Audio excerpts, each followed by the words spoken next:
ये कहानी है उदयपुर की, जहाँ राजा वीरभद्र अपनी प्रजा के साथ रहा करते थे।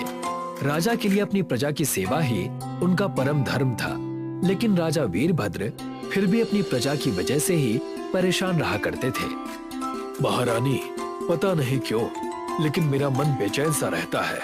समझ नहीं आता कि मैं ऐसा क्या करूं जिससे मेरे मन को शांति मिले। आप खामखा इतना सोचते हैं। सारे साधु और महात्मा अपने मन की शांति ढूंढने पहाड़ों में जाते हैं। एक काम कीजिए, आप भी कुछ दिन हो आइए। मैं कल सवेरे ही निकल जाऊंगा, और जब तक मैं वापस ना आऊं, आप मेरी प्रजा का ध्यान रखिएगा। किसी भी गरीब या किसी भी बेकसूर के साथ नाइंसाफी ना हो। आप उसकी चिंता मत कीजिए। मैं सारी चीजें अपने बच्चों को समझा कर रखूंगी, ताकि वो भी परेशान ना हो। राजा अपने बच्चों के ऊपर सारा राजपाट छोड़कर वहाँ से जंगल की तरफ अपने मन की शांति ढूंढने निकल जाते हैं, अपने बेटे कुमार रुद्र को देकर। मैं 3 दिनों से इस जंगल में भटक रहा हूँ, फिर भी मुझे कुछ भी अच्छा नहीं लग रहा। कुछ दूर और जंगल के रास्ते में चलने पर राजा को एक बड़ा सा शिवलिंग दिखाई देता है, तो वही राजा अपने लिए लाया हुआ भोजन करने लगता है। ये मेरे द्वारा लाए हुए भोजन का आखिरी हिस्सा है। अगर ये भी खत्म हो गया तो मैं कहीं का नहीं रहूंगा।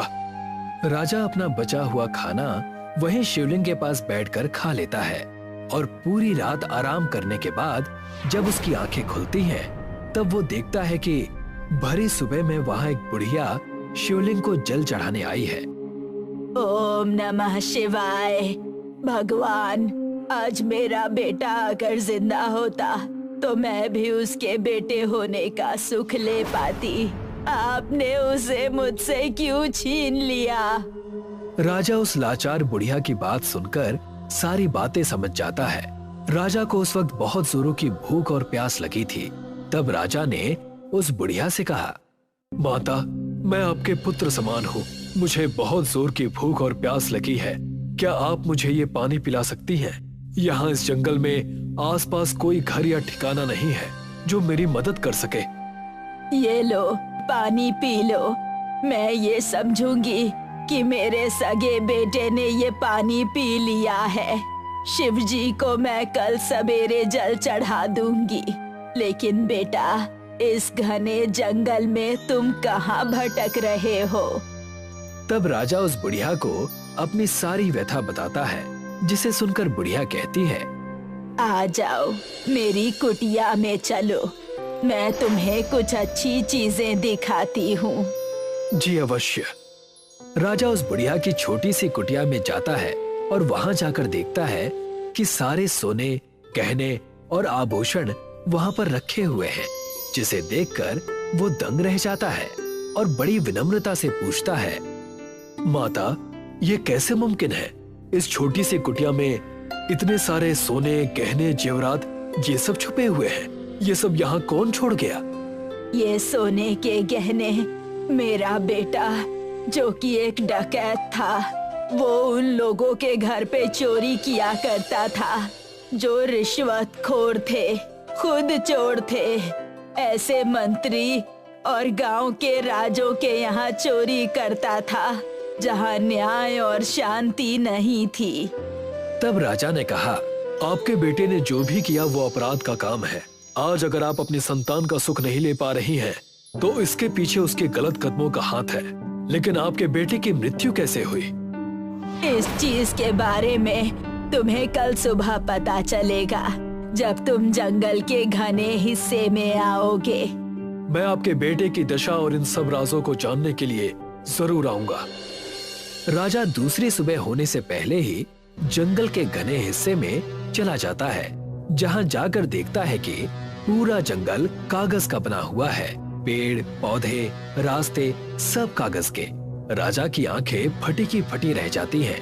तब वहाँ पर बुढ़िया के साथ कुछ लोग आते हैं और कहते हैं, क्या तुम राजा वीरभद्र हो? हाँ, लेकिन तुम्हें मेरा नाम कैसे पता? आपके न्याय और प्रजा के प्रति प्यार की चर्चा हर गांव और राज्य में होती है, लेकिन आप इस अवस्था में कैसे आ गए? मेरी कहानी मैं तुम्हें फिर कभी सुनाऊंगा। पहले ये बताओ कि ये जंगल कागज का कैसे बना और ये कैसे संभव हुआ? मुझे तो कुछ समझ में नहीं आ रहा। ये बात आज से 10 साल पहले की है। इनका बेटा रघु इसी वीरान जंगल में आ गया था।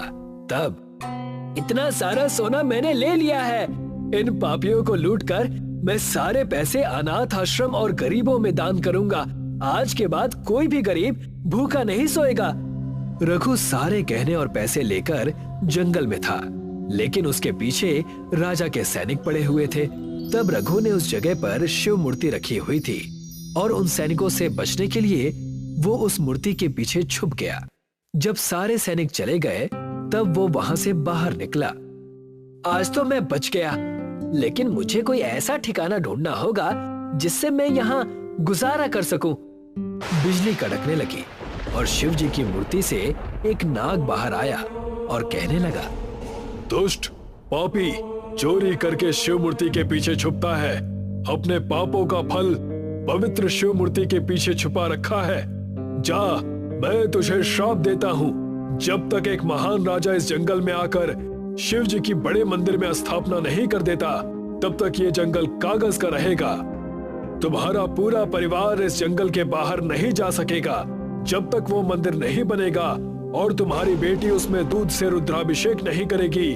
तब तक तुम और तुम्हारा परिवार यहीं कैद रहेगा, सिवाय तुम्हारी माँ के। नहीं नहीं, कृपा करें। आप जैसा समझ रहे हैं वैसा बिल्कुल भी नहीं है। मेरे परिवार का क्या होगा? उस दिन से लेकर आज तक रघु का परिवार इस जंगल के बाहर नहीं जा पाया। रघु उस कागज के जंगल में ही कैद था। घने जंगल का हिस्सा आज भी कागज का है। और उस श्राप में ये कहा गया था कि एक महान राजा आएंगे और मंदिर की स्थापना कर मेरे बेटे को बचा लेंगे। कृपा करके मेरे बेटे को मुझसे मिलवा दो। आपने मुझे अन्न खिलाकर अपना बनाया है, मैं ये काम जरूर करूंगा। राजा तुरंत ही अपने राज्य उदयपुर में चला गया और वहां जाकर उसने अपनी पत्नी से कहा, महारानी, मैं यहाँ एक कार्य से आया हूँ। लगता है मेरे मन की शांति मुझे मिल गई है। आप भी मेरे साथ चलिए।